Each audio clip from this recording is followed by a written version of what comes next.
Reddit. What is the most useful psychological trick you know of? Story one, I guess it's not a psychological trick, just more of an insight. There is power in being honest about not knowing something, asking for help clarification. It communicates humility and self awareness, and shows that you have a desire to learn and truly understand something, which is an admirable trait. That's something that's commonly taught in the military too.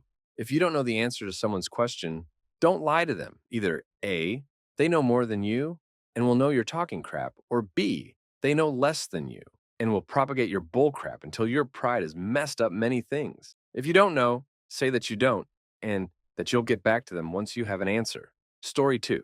Mental reset for someone who is in the early phases of a PTSD or other mental episode. The earlier you can catch them, the better. Tell them to listen to your voice and identify out loud 5 things they can see, 4 things they can touch, 3 things they can hear, 2 things they can smell, and 1 thing they can taste. This distracts the brain from the thing triggering the episode. It doesn't work if it's too far past the beginning, but it's very useful if you live with someone who has a PTSD. If this stops being as effective, start asking for opinions on some of the things they've identified. For example, they say, I see the refrigerator, an apple, the trash can, my dog, and the mail. Ask them for an opinion on the refrigerator. It's ugly is perfectly acceptable for an answer. It doesn't need a purpose or reasoning. The point is to redirect/reset the thought process. Story 3. Compliment people genuinely as often as you can. Some people go months or years without being complimented, so even I like your shirt, or that jacket looks great on you, or your hair looks nice can brighten someone's day and improve their mood 300%. Very low effort, high reward. Plus, if you're on the lookout for nice things to say to people, it's easier to smile and seem like a nice plus friendly person on reflection. This one is amazingly helpful in the office. Because of it, I'm liked and seen as the guy who notices and compliments people's new hairstyles. Make an effort to notice when people's hairstyles change and make a genuine compliment based on the look. Example, those curls look good on you. I think you really suit this style too. Double compliment to their previous style, and not, I like your new hairstyle. This tends to get to people more than other compliments. I guess because few people notice a new hairstyle at first. Even fewer actually compliment it, as opposed to saying, oh, you cut your hair, and having it both noticed and complimented makes them feel affirmed about something they may be self conscious about. Also, this tends to kick other colleagues into complimenting the hairstyle too, and you'll be seen as the one who started this circle of compliments. The ladies, and sometimes men, in my office tend to get much happier than I expected when I do this, and often say out loud that they think I care about people and care about details. Story 4. Triangular eye movement. If you want someone to keep talking, look at one of their eyes, then the other, then the mouth. You can go on around and around forever, and they won't notice. It'll look natural, and that you're paying attention. On the other hand, if you want them to shut up, just do the opposite triangle, eye, forehead. They can't really put a finger on it, but they'll feel a little uncomfortable and won't keep going for too long. Story 5. Ironically enough, quietness. But not the I have nothing to say quietness. It's more of a I'm waiting for more quietness. For example, if someone is criticizing you or arguing with you, stay quiet. They get infuriated. When you start a conversation with someone and they're talking about a topic, stay in the conversation with your body language, but keep quiet. They'll keep going. When you ask someone something and they hesitate to answer, stay quiet. They'll feel intimidated and answer. Also, a great tool. I'm not advocating being a womanizer here. To get a girl into her feels and drop her shield. Bonus. When arguing and someone shows you why you're not correct, or when you do something wrong and something criticizes you, agree with them. Go on their side of the table. They'll actually be more inclined to now agree with what you initially said. Story 6. In my work, I deal with a lot of rich, spoiled, manipulative people. They are the types of people who will have you believe that they are super busy and don't have time for you, when in actuality they have like 3 things to do today. So they'll talk fast, because that's what usually gets them what they want. That's what they have learned from weaker people who do as they say. I speak clearly and slowly. I'll intentionally slow down, and they'll interrupt out of frustration, but I keep talking. I don't acknowledge them speaking until I'm done. My company, my policies, my rules. I have recorded calls of people getting upset because I didn't give in to their ridiculous demands, didn't acknowledge them trying to cut in. They hate it, but it lets them know they don't have control over the conversation. It sounds mean and maybe a bit condescending, but if I let these clients walk all over me, then I can't do my job. Story 7. Mirroring, not mimicking, really helps to build rapport. Basically, you mirror the body language and way of speech in a subtle way. As people tend to like people similar to them, they start to like you as well and start to feel a connection. The hard part about this technique is to make it subtle enough so the other person is not noticing it and starts to feel that you mimic that person. Story 8, operant conditioning, or just the good old reward system. Housemates wash their dishes, praise them, or perhaps offer them a snack. Is there something you don't like? Ignore them. Don't punish. Punishment will just encourage dissent. But once they correct the behavior, reward them. I basically train my flatmates like dogs using homemade brownies. Doesn't have to be food though. Could just be enthusiastic compliments, or in return doing something they maybe don't enjoy for them. Story 9, late to the thread, but everyone keeps saying things that's like life hacks. You can subtly mess with people too. When talking to someone, look at their ear occasionally. They'll start to mess with it as if something was wrong. Ask someone to think of a color and then a work tool. Resoundingly, people will think of a red hammer or blue screwdriver in that order. People have something called an authority fallacy. Essentially, you can get away with a lot if you show up somewhere with a hard hat, vest, and clipboard. Not a trick, but always choose the first stall at a bathroom if it's a 3-stall bathroom. When faced with a choice, people don't like picking extremes, so the middle one is the dirtiest. The third is generally the second picked, because people assume everyone else uses the first. First, also, not to mess with, but if someone says their name to introduce themselves, find natural ways to say it in conversation. So, Karen, what do you like to do? People like people who know their names. Story 10, circadian rhythm cycles. The gist of it is that your brain falls in and out of deep sleep over the course of a night. Every hour and a half, your body is the most awake, even though you're still asleep. If you want to wake up early while still feeling rested and awake, set your alarm at a multiple of 1.5 hours after you fall asleep. For example, if I were to go to bed at midnight and wanted to wake up refreshed, I would get up at 6 a.m. because that's 4 circadian rhythm lengths of sleep after midnight. It works surprisingly well. Story 11. In sales, dating, and everything else, I use this when I'm able to consciously think about it. The cat's string theory. The idea is not to convince people of how you perceive XYZ benefit, but to give them a glimpse of the benefit and then show what they can do to earn it consistently. Example, go up to a girl at a bar, charm her for a minute, and then say, I have to go back to my friends, but I'd appreciate it if we can talk about things she likes later. Or, I know you're a smart person and can see that my political candidate would help you best. So, I wonder if you'd like to sign this petition to help out.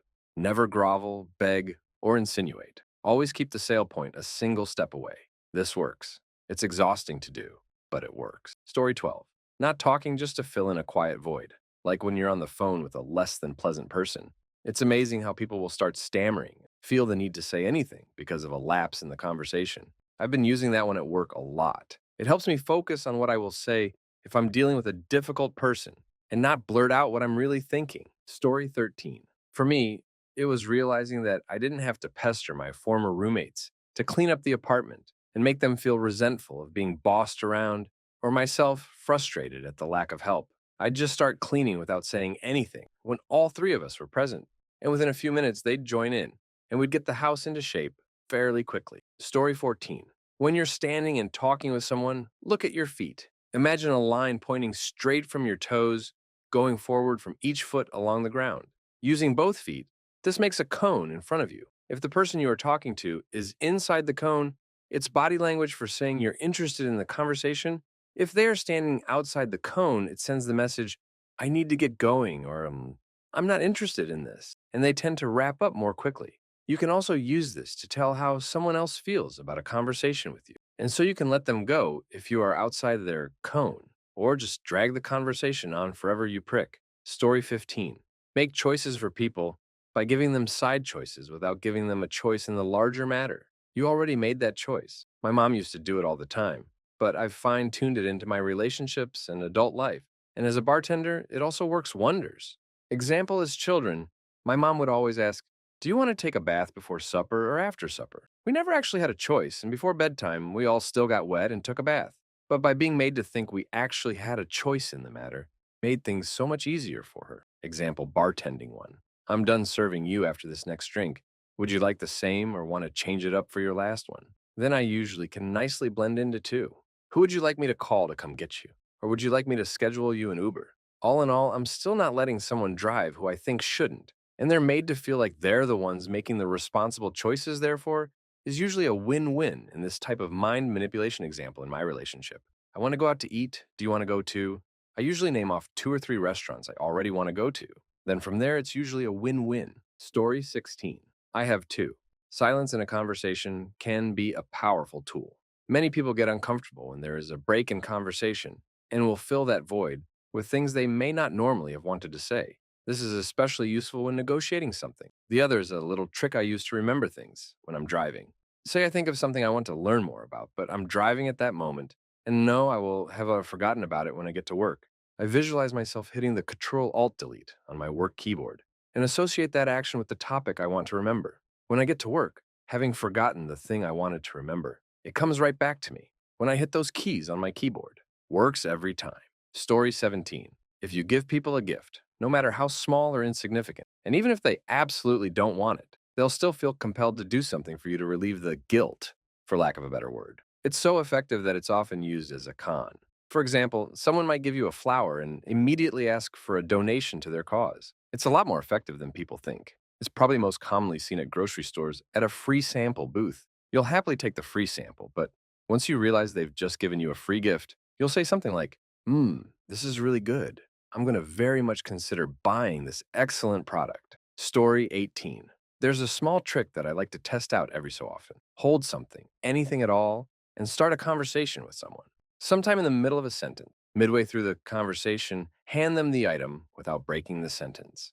7 times out of 10, they will take the item. Then you just leave. I've left many friends with random milk jugs, staplers, and empty boxes looking baffled when they realize they are holding it. Story 19. Not a psychological trick, but works with little kids. Explain to the kid that you can tell if they're lying to you by looking at their tongue. Any kid that is lying will only stick out the tip of their tongue, hoping you won't be able to see. Any kid telling the truth will gape their mouth wide open tongue, sticking way out to prove their innocence. My mother ruled me with this until about age 12. I just started using it on my 3rd birthday. Story 20. Not the best, but a couple of times I tried Inception and was surprised that it worked. I don't mean going into people's dreams, but wanting to do something. But instead of suggesting it, planting the idea in someone's head so they think it's their idea, then you just agree with it, and people are much more cooperative because, well, they think it's their idea.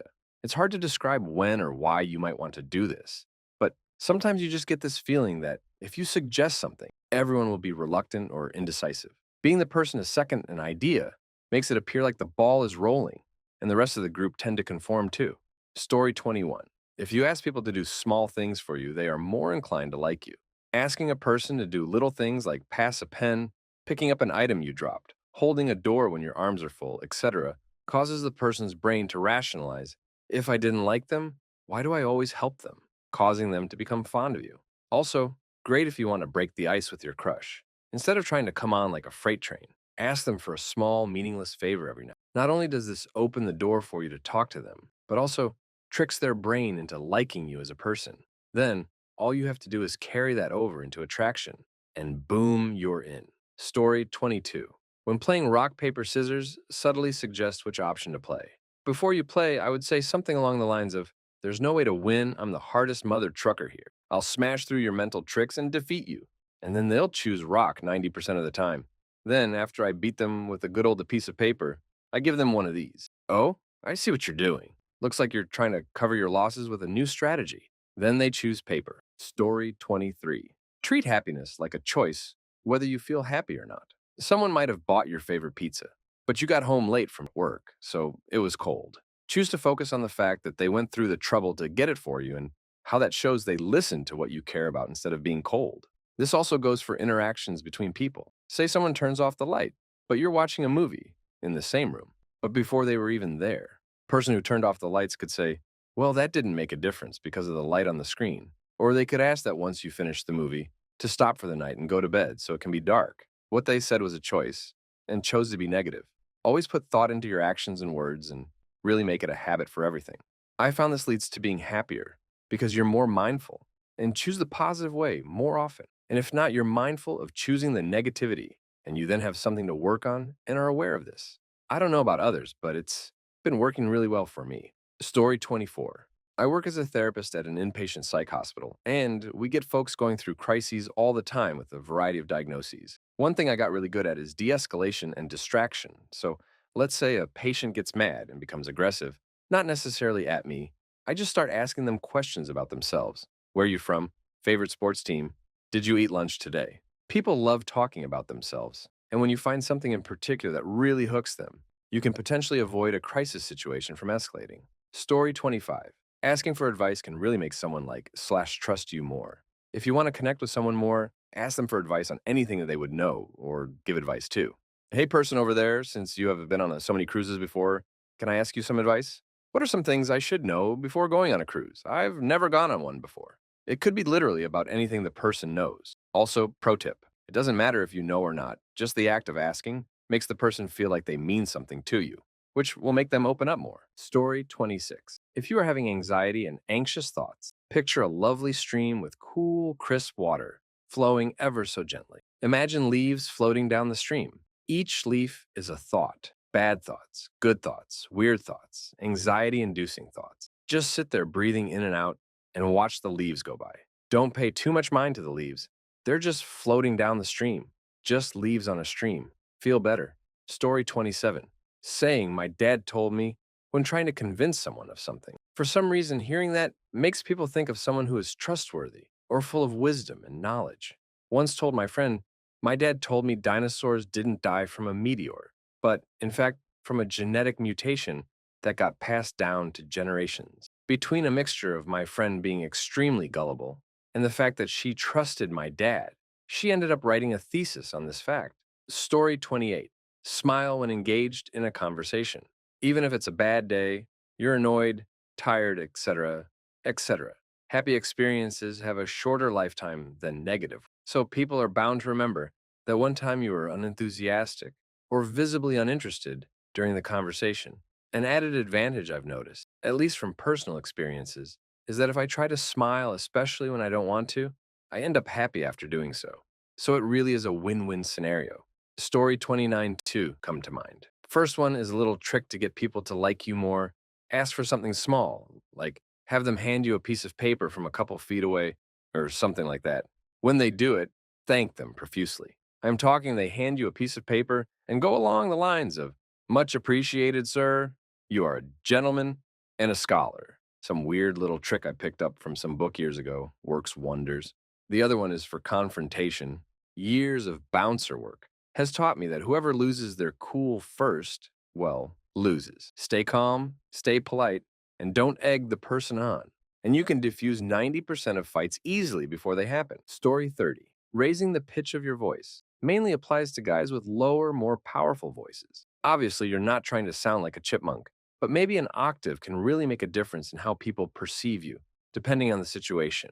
Of course, we love having intimidating voices in a job interview, but when you're asking a stranger for a favor or talking to a store clerk, the higher pitch makes you seem less threatening and makes them more inclined to help you out.